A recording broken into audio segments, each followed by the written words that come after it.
Hello and welcome to Acrisure Stadium. I'm Dejan Kovacevic. He's Chris Halicke, and we're from DK Pittsburgh Sports. Steelers 28, Browns 14, and yet not at all victorious sounding or looking locker room, was it? Not at all. You walk in there and it's just...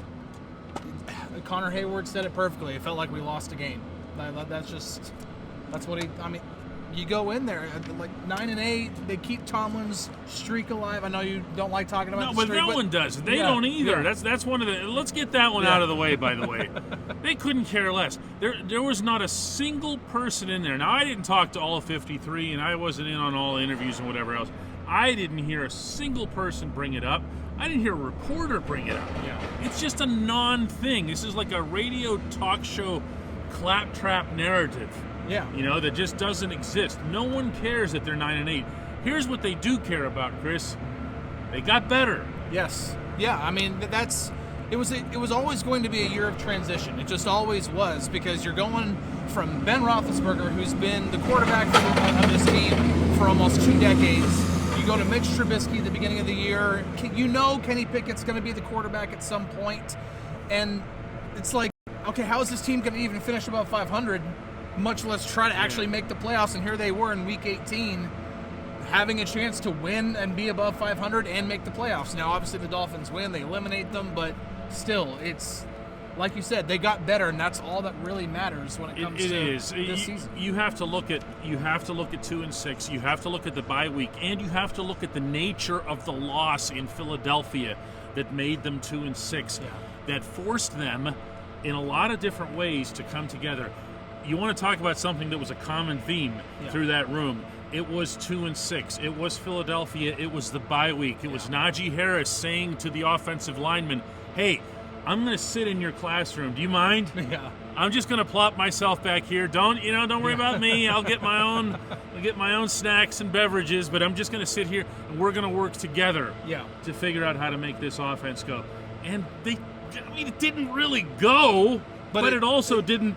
Yeah, it got better. I mean, they went into today's game averaging 146 yards per game on the ground over the previous 8 games, and every game since the bye week. I don't remember the exact numbers, but they ran the ball. They pretty effectively today. And that was going to be, especially whenever Kenny Pickett takes over. He's a rookie quarterback. He's still trying to learn, the speed of the game and everything like that. At this level, you have to be able to run the football, and they figured out a way to do that. The offensive line got better. Is Matt Canada still the right offensive coordinator for this? No, he never was. But that's for a subject for a future episode. Yeah. Where this offense is concerned, they got better. Yeah. They maybe began to form an identity. Hard running, we're going to pound you, we're going to keep going with Najee, we're going to have Jaylen Warren hit the outside. We'll remember every once in a while that George Pickens is on our roster and throw to him instead of throwing to the other guy. They got there. The defense, a little bit of a different story, though. Yeah, the defense obviously older. Yeah, there are when we start looking ahead now that the season's over. You start looking, okay, well, where are there holes on the roster? And I can count more on the defensive side than I can on the offensive side, because the offensive side, it's just the left tackle. You have quarterback, you have running back, you have receivers, you have your tight end if he's healthy. Pat Freiermuth went out with a knee injury that did not look good at the end of the game.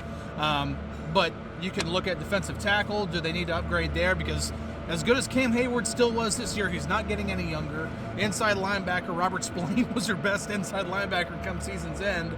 And cornerback is just when are they going to shut down corner? Comparatively, there aren't these types of holes on the offense than there are on defense. When we come back, was this a success? Meaning this season? And I know everyone's going to look at this and go 9-8. Yeah, whatever. To me, I still can't look at these like, oh no, if they'd only beaten the Jets or the Patriots, because to me that doesn't matter. Because if we're being honest here, they were going to go up to Orchard Park and have a really, really, really rough time with the Bills. Been there, done that, right? Yeah, and that's not to say that it was going to be 100% or whatever, but that to me wasn't the objective here. No. And I know that that's not something they talked about. It's certainly not something that Mike Tomlin talked about. But to me, the objective was just keep getting better so that you can become the Bills or like them next year. Yeah. I mean, because, or soon. Yeah, as we talked about, this is always going to be a year of transition. You're going from Ben Roethlisberger to a rookie quarterback. You're have a second-year running back. Midstream. In midstream. You have Najee Harris, who we want to talk about as much of a focal point as he is in the offense. He was only a second-year back this year. Pat Freiermuth, only a second-year tight end. George Pickens, a rookie receiver. Connor Hayward coming through and helping out at tight end, especially as the year went on. He's a rookie. This is a young offense. You're not going to be able to, I mean, as much as we like to pile on Matt Canada, a young offense is going to be inconsistent. Well, especially with a coordinator who doesn't belong in the NFL. Yeah. I mean, I'm sorry. I'm through finding nice ways to say this. Right. Okay? Whenever they would succeed, with very few exceptions, to my eyes, it seemed like they would succeed in spite of him. Yeah. And, you and I have talked about this, but, the players themselves would like to try someone else. It's probably a good idea. Yeah, okay. And I just, to me, it was a success. And I just had a brief conversation with Kenny Pickett about this in the sense that, first and foremost, the offensive line got it together. They weren't perfect. No. Okay, they weren't perfect in this game. Yeah. Actually, there were a lot of things about them I didn't like in this game, especially in the first half. Half was rough. They were missing some pass protection assignments.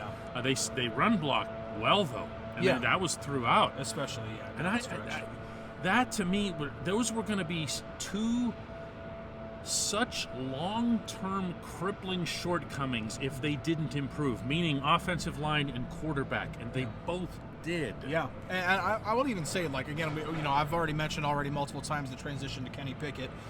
You mentioned the offensive line. I'll even go in and say they found a legitimate number 2 to complement Najee Harris, which I don't think. I don't think the Steelers have had a legitimate Not backup. Since D'Angelo Williams. Williams. I'll say D'Angelo behind Le'Veon Bell. So they undrafted. They found enough answers on offense to be able to go forward and say we can be better in 2023. And ultimately, what you always want to do, and I know it's going to take everybody all of about 5 or 6 minutes to start talking about the draft, is go into the draft where you don't need a position. Now, they haven't always succeeded in that regard, but when you look at what was a need inside linebacker, was and is a need.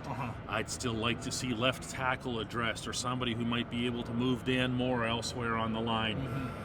But you want to go into that, especially with all the cap space they have. Yes.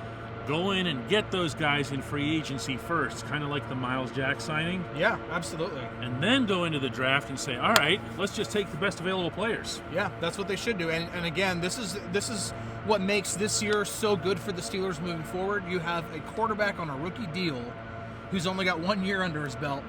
Use that money that you aren't paying a quarterback, franchise money, to make the roster better and make everybody around there him. Could be additional savings at the quarterback position, judging by at least one individual that was the first one out of that room downstairs.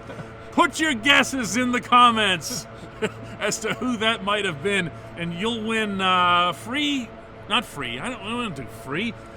deeply discounted subscription to DK Pittsburgh Sports, our website. All right? Put it in there. Who do you think was the player who rocketed out of there, was dressed and gone, just like that?